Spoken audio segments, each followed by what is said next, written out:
Welcome to Netflix and Kill, a driver edition this time, Travis. I mean, we should probably start this off like... No, do the gear shift, into the turn, Travis. Into the skid. But no, I'm super excited to talk about this movie and to talk to our guest this week, because we have a returning guest, Christopher Herman. Say hi, Chris. Hello, everyone. I'm not dead. I've just been busy and miserable with work and stuff. So, like That's everyone else dead. in the world, I guess it is kind of. How does he know we told everyone he was dead? How does he know that? Stop telling everyone I'm man. dead. God damn it. Anyway, yes, that is Chris, the lovely Buffalo accented Chris of the We Are Era podcast. He is a fantastic guy. Love listening to him. And, of course, I am Nick, the Merc with a mic, and my fellow unapologist over here to my left, the god of the pod, Travis. Oh, yes. So good. I love that everyone has a tagline. Oh, we didn't even use Chris's tagline, which I really appreciate. Yeah. I really appreciate your new... No, let me do it. Let me do it. He needs to do it Okay. himself. Oh, yes. I need to do it myself. Okay, this is exciting because this is really good, guys. Allow me to introduce the man with class and a man with a glass, Christopher Herman. Oh, it's so good to be on here today because actually I have been drinking, which is appropriate. Ian. So I'm living up to that wonderful moniker, that wonderful introduction. Because I just saw Justice League, and oh boy, Oh, no. all I'll be say is drinking? that Wheelman was a nice palate cleanser. That's Chris, on that subject, I'd like to thank you because I was worried. When we scheduled this recording, we're recording this on a Thursday, by the way, and anyone who's listening. I was like, okay, if Chris can't record this time, we'll go see Justice League, I guess. I was really hoping you'd show up. I'm So- glad you're here. Because you were able to record, you gave us the call. I'm like, oh, thank God, we don't have to go see Justice League yet. Yay! We have to Yeah. put that off till the weekend. Must you ruin my weekend? Must you? Yeah. But as far as that, man, that's I remember suggesting that, like, man, you guys need some taglines. And that man with the glass thing, that's really good. Who came up with that? Was that you? It was like, I think it was John and I discussed something that would kind of what would be good that would describe me, and I like to drink a lot, so I think we both came up with it at the top of my head. I'll have to ask him again. I don't remember, honestly. I love a man who can keep on brand. It's Yeah, very exactly. important. Yeah, I live up to the name, so it's pretty good. Well, speaking of someone who lives up to their name, we should talk about the Wheelman.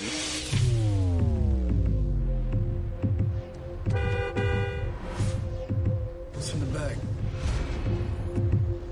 What's your name, man? I'm not telling you my name, man. I'll just call you Wheelman. You know who this is? I don't know you. You're driving for me. The other two, leave them behind. I'm not leaving them behind. They're gonna kill you. You better do what I tell you to do, you hear me? Fuck you, man. I don't know you. You don't listen to me. You're gonna get hurt.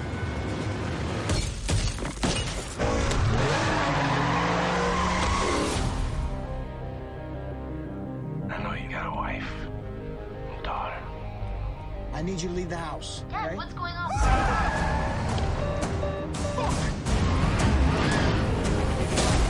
Where are you motherfucker?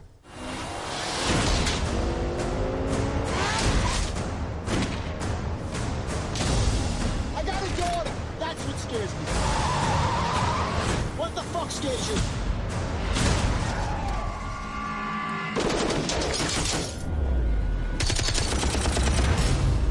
Who is the titular character of the movie we'll be discussing today. Now, this is a recently released Netflix film. It was actually available, it was one of the three main films at Fantastic Fest, I think, this year. Mm-hmm. Yes, it along was. with two other films we've actually done reviews for. One, I don't think one is up yet, but we did a review for 1922, Oh, yes. Gerald's Game as well, and then this film. So it'll be interesting. We've been really on on topic, really up on things lately, I guess. But Chris, would you like to give a brief synopsis for the people at home that have not seen Wheelman of what it is about? Oh, sure, definitely. I mean, it stars the wonderful Frank Grillo, who is, like, I guess the most beautiful ugly man in the world. He's very much the Charles Bronson of the 21st century, I think. It's just like, not a you bad have the descriptor. charisma and everything, but I just don't want to look at you. That's okay. He's good. That's good because you know what? We have a special guest calling in. It's Frank Grillo, everybody. How you doing, guys? Fuck off! I don't want to talk to you because that's the thing that the Wheelman does do a lot in this film is that he drives cars, which for bank robbers and all that. But then he swears a lot too. Uses the F word. Likes to say fuck and all. That's kind of Frank Grillo's go-to thing.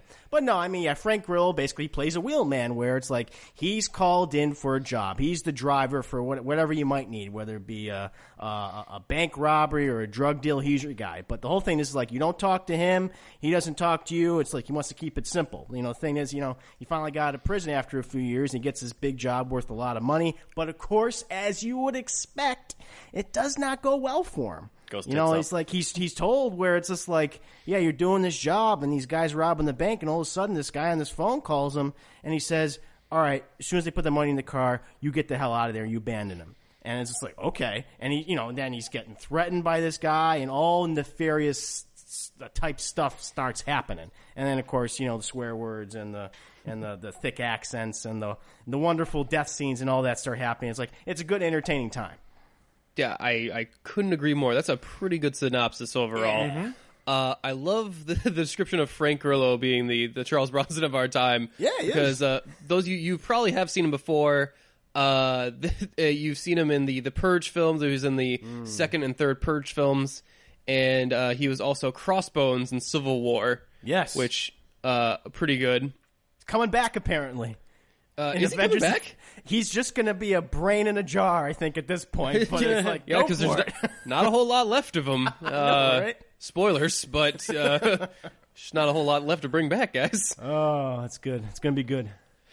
But yeah, this is a very interesting film. It's directed by Jeremy Rush. This, I think, is one of his first directing projects. I think it might be his first feature-length film, too. He's directed a couple other shorts that I've seen here. Yeah. I think this is his first feature. His name's not highlighted on Wikipedia, so I think this is his first. So, I don't know about you guys, but this film I found very interesting because for those of you who have not seen it, the camera, I would say, it never leaves the car except there's one point when it does, so that's not technically true. But for the most part, the camera is very much in the car. We never leave the car. The car is basically a separate character in this film. Yes, and it's interesting because at first I thought it was like, is this like a first-person perspective dash cam movie? 'Cause we actually open with not even Frank Grillo in the car, but the guy giving him whoever's procures cars in this universe, giving him the car. Like, you probably actually miss some plot because the movie's like, no, we're staying right here. You don't get to listen to that conversation. Well, I actually went back and listened and watched again and watched with the subtitles on to see what these two guys were actually saying outside the car. And it's actually interesting because it leads to another moment in the film that I didn't understand later. The thing that they're arguing about in front is actually about the trunk. I love that. Because he's talking about, like, I said get a nondescript car. Like, yeah, this is what you paid for. It's like, it's got a red trunk. Like, yeah, what's the problem? It's a black car. It's a black car with a red fucking trunk. How does that not stand out? And it's just like, I do love that because it's always a good trick to show that, hey, our guy knows what he's doing. The other guy is incompetent. The other guy is efficient and seems to be good at what he does. I really like Frank Grillo in this role. He can get a little too sweary, like he's trying to outswear Ian McShane in Deadwood or something. And don't go full Ian McShane guy. He's just never going to compete with that. I mean, he doesn't say cocksucker, but he does say, like I said, he does say fuck a lot. I mean, that's kind of his go-to thing in a lot of films. Which, I mean, it's effective, but yeah, it's like like I said, I enjoyed the film, but you spend the majority of the movie, like I'd say 99% of the time, just with Frank Grillo. And it's limited dialogue to a certain extent, and I can tell, like, when they went off script, it was just like, he needs to react to what's happening, so just have him swear. It's that kind of thing. Mm-hmm. We also get a couple other actors. We get Shea Wiggum, in the back seat in the very beginning as he's doing a job for a bank robbery, and Shea Wiggum and his partner are the bank robbers that are going in and doing the robbery. And he's only credited as motherfucker, which is awesome. There you go. It's all right because that's pretty much all he's called. I really actually like that scene too, where Shea Wiggum is really trying to talk to the Wheelman. He's trying to provoke him. Yeah, he's like he's trying to like, hey, what's your name, buddy? I'm like, I'm not going to tell you my fucking name. Like, oh well, why not? Because we're goddamn criminals, and I'm not going to tell you my name. Like, this seems like standard operating procedure. Like, why would I tell you that? And it's like, well, we all got to be somebody, right? Like, well, who are you? Like, what is this? I'll be motherfucker then, and you're the Wheelman. And I don't know if this is another role for Shea Wiggum that I really like. He's had a very good year recently.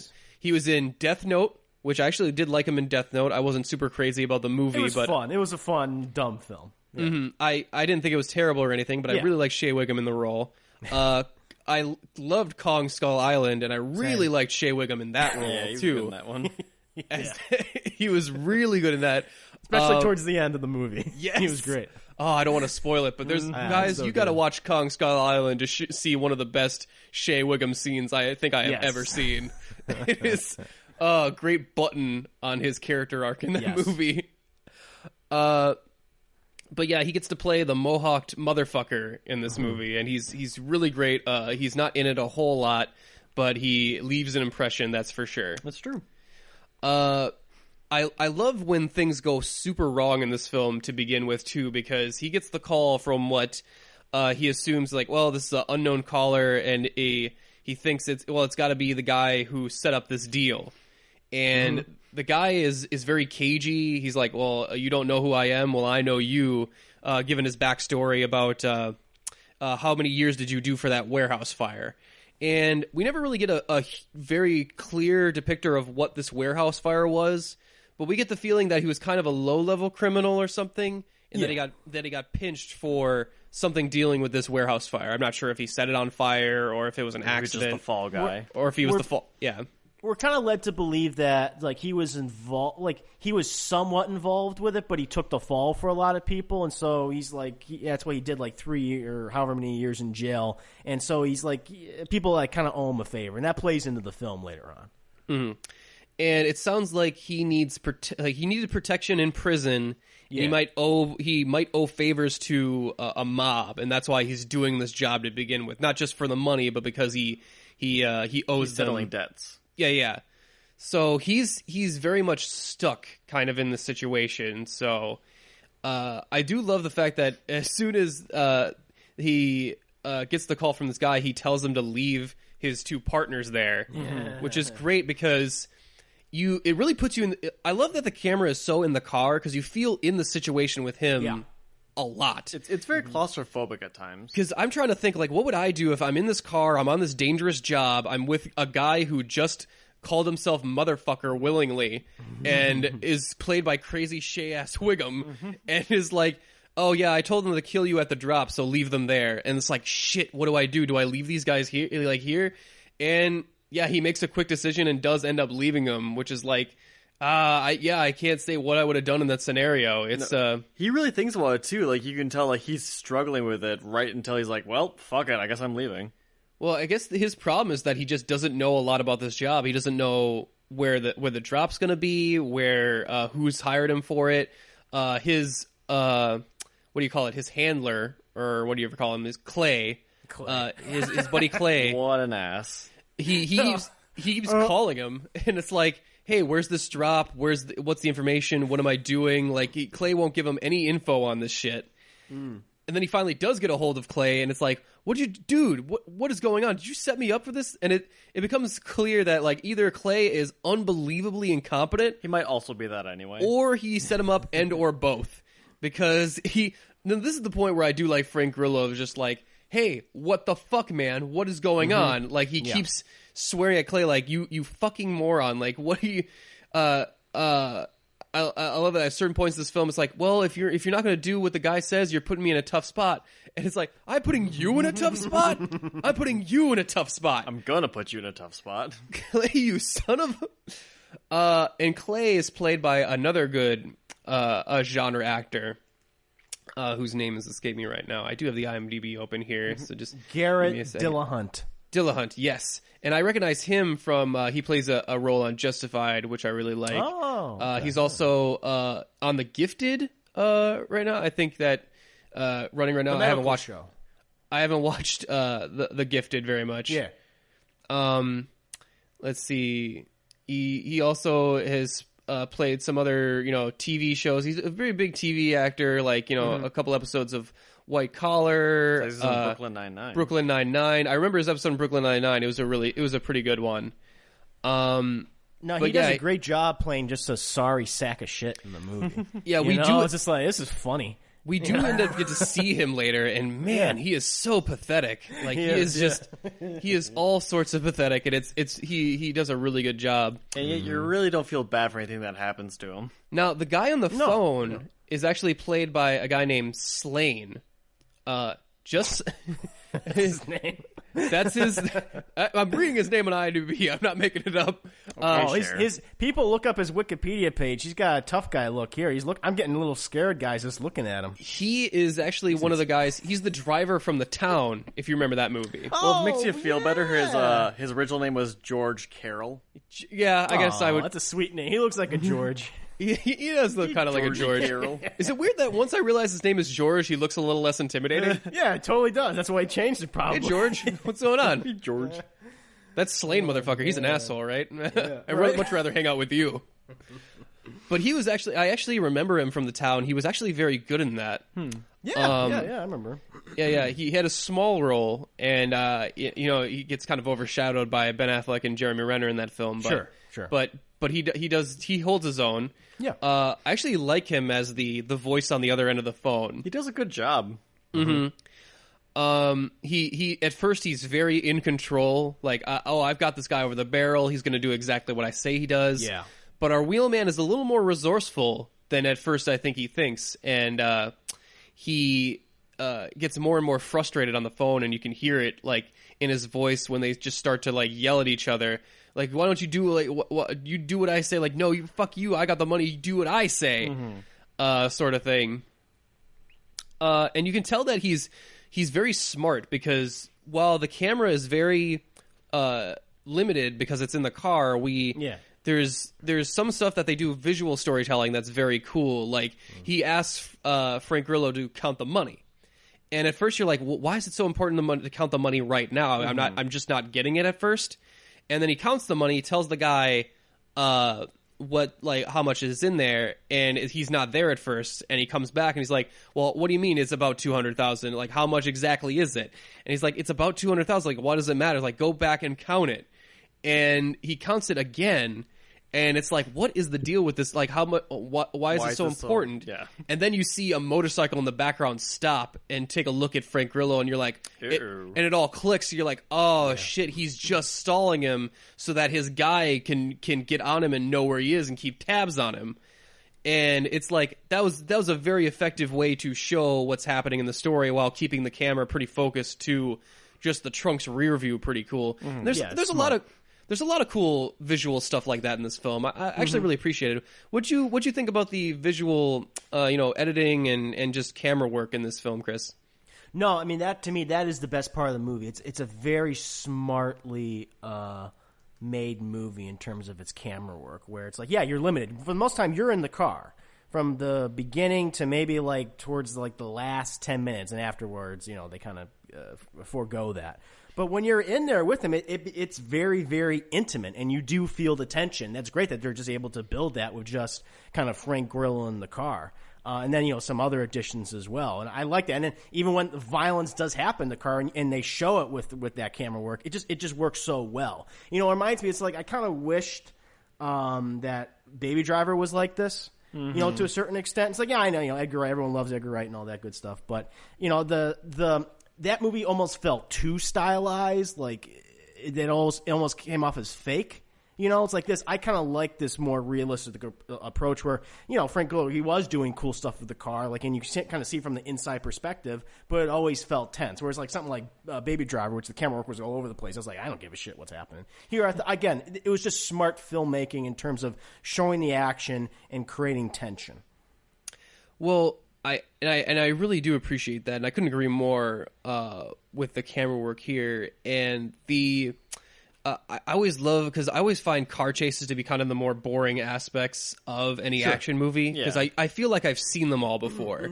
So to see it from this new perspective, I mean, not to jump the gun, but I want to talk about my favorite kill in here, which is a motorcycle crash. Oh yes. And there's this. I think it might be the most visceral, affecting motorcycle crash I've ever seen, because We did rewind this one too. 'Cause it seriously comes out of nowhere, because we are so limited with the camera that we feel just as blindsided as I feel like the motorcycle guy was, because it is just like we make a sharp turn and then suddenly, bam, he is just flipped end over, like ass over tea kettle, just all over the bike. God damn. And I'm not sure. I guess we never confirmed that he is dead, but he does not look good. Like it does not look good for this guy. He's not moving around, so it's like, yeah, he might as well be dead. Yeah. But yeah, like we rewound it. We're like, oh shit, that was awesome. we Like rewound it more because we were like, what happened? that was really good. And yeah, like you can tell that Frank Grillo he's a pretty good driver, but there's nothing very showy about it. Yeah. Like he's not Baby Driver. He's not like listening to music and going around. Actually, that was a pretty good touch too, that he has this earpiece talking on the phone all the time too. Which He's responsible. He's responsible because you can't, text and 10 and drive 2. or look at your 10 phone. and 2. Yeah. And I'm like, oh my god! I've never one of the rare times I've actually seen that with a driver. But it makes complete sense. Like, I mean, I've had extended phone conversations on the car ride, talking on the phone, and it's like, yeah, you get tired of like holding up the ear to the phone. You can't really hear very good. It's just like, oh, that's a neat little detail that it escapes most driving movies, I think. So it was nice to see that. Definitely, yeah. Yeah. Other than that, I do love the few times Frank Grillo does leave the car and the camera doesn't. There's one point where he has to visit a bar in order to visit Clay, and that one didn't go as where I was expecting it to, because I was like, okay, are we just going to stay with the car and then he's going to storm back out like, oh, Clay wasn't there, or like Clay has been kidnapped or something? Nope. He comes out and with Clay in tow, and there's this big fucking standoff that we have to see from the car's perspective of him just beating the shit out of Clay, and just like, no, you're coming with me now. You're right now. You're part of the movie too, you son of a bitch. You're in the car now. We know where you are. See, that was really good. As far as negatives to the film, which I don't really have very many, because the film makes the smart decision of keeping the story very simple. Yes. I sometimes think that I get that Frank Grillo is supposed to be a very frustrated character, but he repeats what he says a lot. Mm-hmm. Yep. He repeats what other people say a lot, even. Mm-hmm. Especially when he's talking with Clay. I understand that he's mad at Clay, and that Clay seems to be kind of dumb, but he says like almost every line that he speaks to Clay, he almost says at least twice, if not 3 times. And I'm kind of like, just from a script writing perspective, I'm like, we could just have, instead of him repeating stuff over and over again, like you could have him say other different lines and stuff.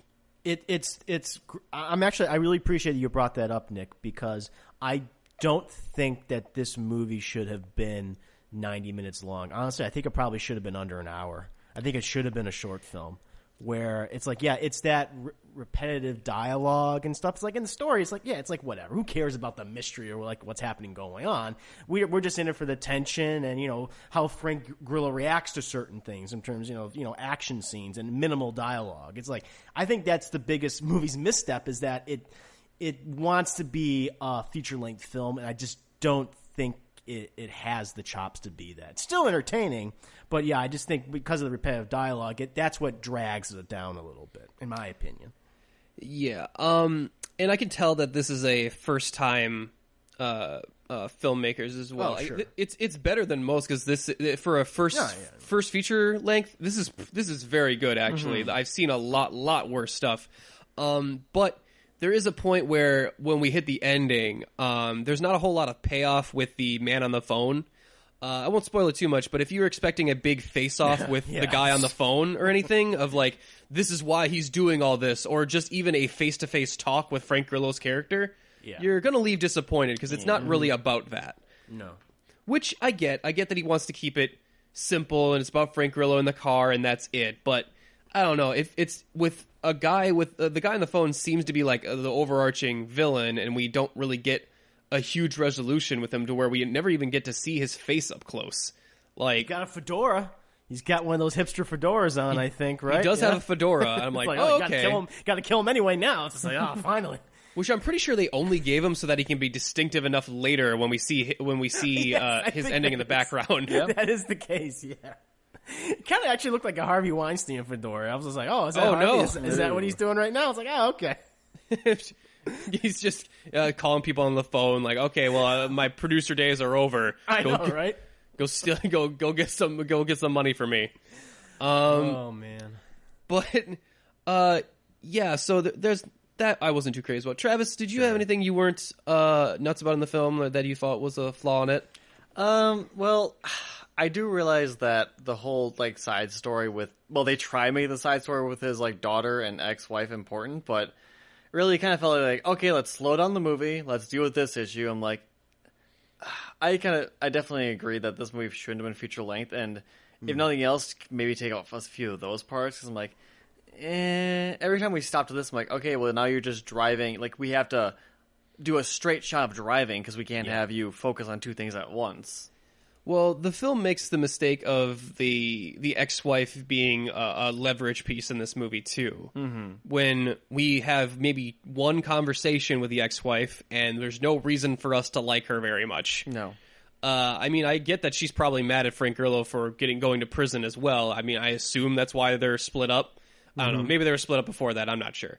But we just don't have enough reason to care about her. We actually care about the daughter a lot more. Right. The daughter, I actually kind of liked that interaction because I was kind of like, oh, he's the stereotypical tough dad when his daughter calls like, I'm asking to tell you that I'm going to this party, not ask for permission. It's like, you are 13 years old. You are asking for my permission. And he does that very good dad thing of like, but that's okay. You can stay in if that's what you want to. And he's like asking who's driving. And I do like that, like he's down on her about the boyfriend Ryan that's staying over with her. But then I'm like, okay, well, he's being a dig dad because he's very protective of his daughter. But then I realized that Ryan is 17. Yeah. And I'm like, I don't know who your cutoff for age differences are, but when the girl is like 13 and Ryan is 17, I'm like, okay, that's not cool. That's weird. That's probably rape. That's weird. I don't like that. But so I'm kind of more on Frank Grillo's side on that one. But I did appreciate that. When he calls his daughter to help her out, like, and when shit has gone wrong and he thinks she might be in danger, the call goes pretty realistically, like where the daughter is like, I told you, Dad, like nothing's going on. It's like, no, shut up about that. I need you to leave, like right fucking now. You know, get the keys and just leave. And she to her credit, she doesn't really ask like, okay, well this sounds like a tense situation. I should take my dad's word on it and leave. Which is something the ex-wife does not do. No, but. So I actually did like the daughter character, and we get to see a little bit more of her later in the film, which is actually pretty cool. Chris, what did you think about the daughter? I mean, we get to know her, unlike the wife, who's just kind of there. We just hear her on the phone, and she's all complaining. I mean, yeah, granted, she gets kidnapped, so I guess I kind of feel sorry for her in that way. But it's like, whatever.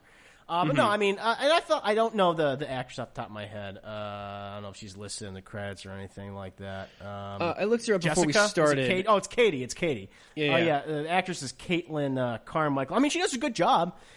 She has solid chemistry with Frank Grillo. I mean, the whole thing is you just don't spend a lot of time with her. It's like about 10 minutes, 15 minutes really in the movie. But it does work for the most part, and you kind of get a trade off in terms of like who's driving the car. It's just like, oh, okay, so father like daughter type situation. So it's like, oh, that's fun. But yeah, I mean, she was solid. Just didn't care for the mother because, well, again, they just didn't spend any time with her. Yeah, it's a pretty fast cheat for to put the character into a sympathetic situation. Like my wife got kidnapped, my daughter got kidnapped, and it's like we need to spend a little time with the person so that we care about them. Honestly, I think that maybe it would have better served the movie had they just not been in it at all. Because they're just kind of thrown in there at the end in terms of like their role in the grand story. To give, I guess, more reason for Frank Grillo to do the things that he does in the film. But it's just like, oh, okay. But nothing comes of it. We don't get really there is a resolution, but I don't think it's like a resolution that's like, oh, that made me feel something or that made me think or anything. It's just like, oh, yeah, okay. I guess that what we all thought was going to happen happened. So, yeah, I mean, it's fine. It's functional. Exactly. Yeah. It's interesting because the cinematography, the camera work in this film feels so inspired that when I see a very stereotypical kind of like, I can see it in the writing room like, well, why doesn't he just burn the money and leave? Like, why doesn't he just go underground? Like, oh, well, he's got a wife, I guess. And then they kind of just wrote it in, and a daughter. So, I feel that wasn't as an inspired decision, but that's fine. Yeah, I really like the feel of this whatever city that they're in. I'm not sure if we ever get the reveal exactly where they are, but it sounds like it's a West End and Philly mob that they're dealing with. So in the Northeast, somewhere in the Northeast, probably. Yeah. And I like the look of the city and just how kind of. They visit a lot. Like they go underneath underpasses. There's like a tunnel sequence. I love the tunnel sequences. They go for the dock. Like it very much feels like he's driving around a city rather than the same 3 blocks that they were allowed to shoot in. That they sequestered for the film. Yeah, exactly. Yeah, which is a problem I feel like some other films don't avoid as well. So this guy does feel like he knows what he's doing when crafting a car chase and an action sequence. Yeah. As far as that goes, I want to talk about a couple more things, but we have to save them for a spoiler section. Is there anything else anyone wants to talk about before we hit the spoiler section? That's I really do like the one scene where like he gets out of the car for a scene, and like the camera does stay with him only up to the point where we get to another car. Yes, I saw it feels like as soon as we get to the next car, it's like okay. Back in the safe zone, back in our nice comfort zone. Well, to relate it to video games for a minute, if you were like playing a racing game or like maybe a mech game where like you're very powerful in your mech or car, but then you're very vulnerable when you're outside of it, so you're always trying to look for your next vehicle. Grand Theft Auto. Yeah, like so kind of like that. So I actually liked the level of vulnerability that scene gets because I don't know. I felt like agoraphobic in that scene. Like, oh, there's people. Yeah, it's so wide open. It's all around. There's space. Like I was feeling actually kind of stressed out about it. Yeah. Like he was gonna get killed or hit by a car or shot at any time because it felt. I don't know, that level of vulnerability outside of his comfort zone really got to me. Just visually, I appreciated that because it went from the beginning of the movie being so claustrophobic into the car, but once you got used to it, all of a sudden being out of the car, it's like. I don't like this. Yeah. It's like it's just like no, the lights. It's so bright out here. How about you, Chris? Anything you wanted to mention before we hit up the spoiler section? I'm just disappointed that Vin Diesel didn't show up. Did not one cameo. As we all know. Well, here's the thing. It's like there is a video game called Wheelman. Yeah. And it stars Vin Diesel. And I was like, oh, they finally did the adaptation of that classic video game that everyone remembers, and he doesn't show up. I was like, all right. Fine. Vin, I guess he's a worthy substitute of the family man Vin Diesel. But I was like, all right, whatever. Vin, you gotta help me. My ex-wife got kidnapped. Dude, I know about family. Come on. Let's go jump cars out of airplanes. I don't think we got an airplane, Vin. Yeah, we don't have that kind of budget, sorry. No, right. Then I don't know what to do. I don't know what to do then. You're tying my hands here. But yeah, I guess we'll just go into final thoughts and ratings here. I really like films like this, really tight, kind of inspired films. And while maybe it would have worked better as a short and maybe could have had a more satisfying ending, I did really like it's very lean. It's only 90 minutes.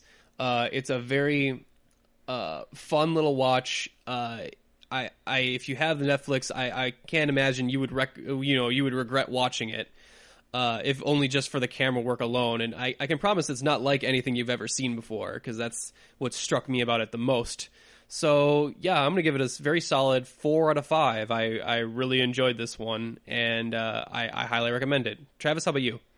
I'd have to agree. Like, I am very surprised to hear that this is, this guy's first feature-length film, even though it, again, probably shouldn't have been feature-length to begin with, but it's a really solid for this kind of genre, which has been kind of done to death.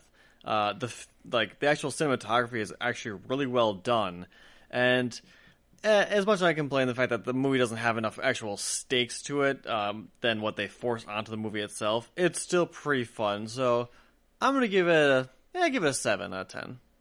All right. How about you, Chris? It's better than Justice League, so it has that going for it. Lamar. I will say this. No, you guys are right. It's a solid film. It's smartly directed.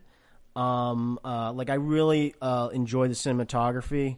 And I like the fact it's a bottle film, so you have to be smart with your filmmaking when you're in such a just one location for the most part. I mean, the problem with the movie, the story is just not very strong. The script in general just isn't. The dialogue's not really there. I am interested to see what this director will do next, but again, I would hope that they have some additional writers on there to provide like a greater sense of a story and maybe have the characters be more depth. But again, it's entertaining. If you happen to go home after work, you just want to watch a solid film, entertaining, just have dinner, and then I think this is it. This is good for you. I'd probably give this a 7 out of 10 as well.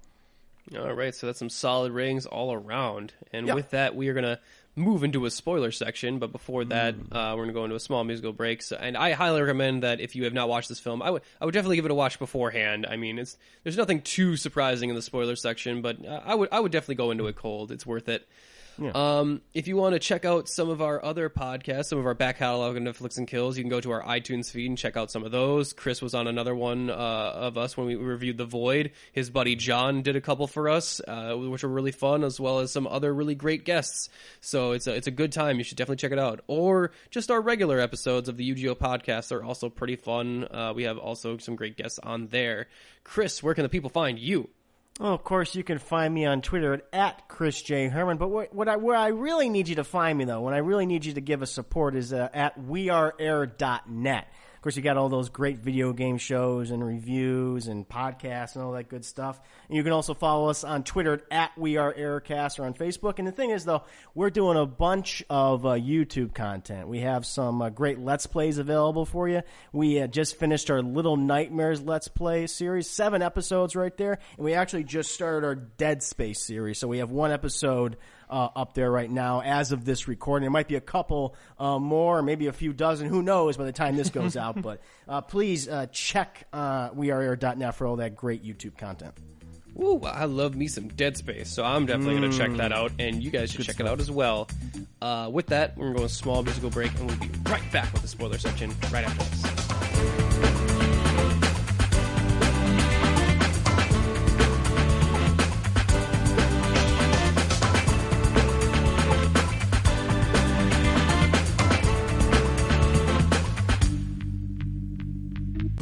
And welcome back to the spoiler section for Netflix and Kill.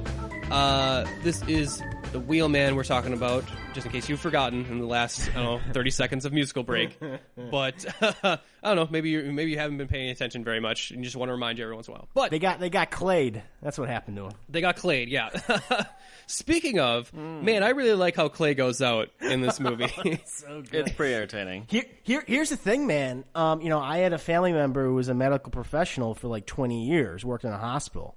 And they say that is exactly a lot of the times when people get, spoiler, people get shot in the head, that's how it plays out, where they're still aware, but all their motor functions start to shut down, and it's slow, and you see it. And I was shocked that the movie actually did that. It's like, wow, they actually showed a headshot realistically, and the person doesn't die instantly. I thought that was really good. That was like one of my favorite parts of the entire film. Yeah, would you say that's your favorite kill then? Oh my god, yeah, of course. It's my favorite too. It was your favorite too? Yeah. See, I loved the suddenness of the motorcycle accident, but I loved how slow Clay's death was, because at first he died immediately at first. That's what I thought. And then suddenly we see him moan, and it's just like, oh, not yet. I'm fucked up. And he's just like, I'm fucked up, man. I'm fucked up. And I'm like, damn. Yeah, you are. He was doing it's kind of comical, where he's like, meh. He's like he's Archer with his tinnitus. Archer. That's what I thought it was. Like, oh, this is good. Now I'm going to sleep with a fan on. Violence. But yeah, even then, it's like Frank Grillo's character, the Wheelman, is kind of like, oh, geez, that's fucked up. I can't help you, Clay, but maybe you can help me. What's the guy's name? Name? Oh, okay. You're dead? Well, let me just ease you out of the car there. And then, okay, we're good. And then he just tears off. Yeah. And I'm like, damn, man. A little clay on your shirt. Yeah, a little clay. Yeah, You got a little clay on you. That was pretty good. Now, because this is where we get to see the jar of whatever it is, and is what his assumed to be his lunch. Is he a heavy alcoholic or whatever? Because we see him use this as a Molotov cocktail later. I was actually confused as what this mason jar full of dark liquid was. I was wondering if maybe it was there as an emergency thing, like he actually kind of that's for like when shit goes wrong. Oh, for him to burn the car and stuff. Yeah. You know what? That makes sense. Yeah, that makes a lot of sense to me. At the end of the job, that's what you do, right? So like no evidence or fingerprints, anything, Right. just destroy the car that way. So yeah, I guess that's probably why he had it the entire time. Oh yeah, that's smart. Okay, yeah, I buy that. Yeah, so he has to wipe up the blood with like just this paper bag, which I really like. Like he's just because I've done that in the car too, where I've like, oh man, I gotta clean something up. I use like a old takeout bag or something, Whatever you got on hand. and it's like, yeah, it's just like this, like it's whatever you got in the situation to deal with it. So I kind of like that. We get the call from the actual West End guy that he's supposed to be talking to. He's not happy. Oh, he is so mad. Like, because I love Frank. Is like, you call me, you threaten me again. Like, I'll torch the money. Like, that's my money you stole, you son of a bitch. Like, you're the one that fucked me on this deal. You don't get to be mad. I'm the one that's mad. Like, so he does end up making the deal with him so that he can save his kidnapped ex-wife. And I forget what the actual deal was. It's like, okay, just set up the meet and the buy. You got the money. You're in control. Set the meet with this guy, and I'll meet you there, and I'll take care of him. And I'll save your wife or whatever. Although we're pretty sure once he says like, the wife will get caught in the crossfire. So instead, our wheelman torches the car, gets out and goes to meet his daughter, which leads us to the scene where he's walking through the street, very vulnerable, again, very effective. We meet up with the daughter with his race car from the racing track, which is a pretty neat car, pretty cool looking car.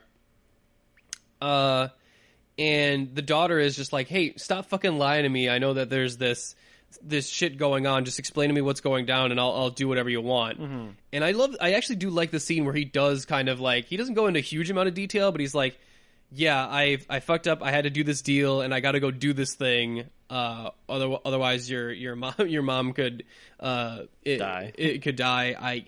I need to go do this thing, and I need you to go to, where was it? Her uncle's. Yeah, and there's this. It's kind of a cute moment because we've only seen him be tough dad, so it's nice to see him be like, hey, you can do this. You got this. I'm gonna go take care of this thing, but you're strong. You're gonna be able to do this. So there's a lot of like, good parenting going on in what might be his last moments of life. Right. Yeah, such as it is. Gotta start somewhere. Better late than never, I guess. So we actually follow the car still, like the new car, but we follow the daughter in it for a while. Yep. Which leads us to the face off with the wheelman and Slane and the guy on the phone, Slane. Which is interesting. I'm like, oh, that's interesting that we don't follow the main character for this main confrontation. No, the car is the main character, Nick. Yeah.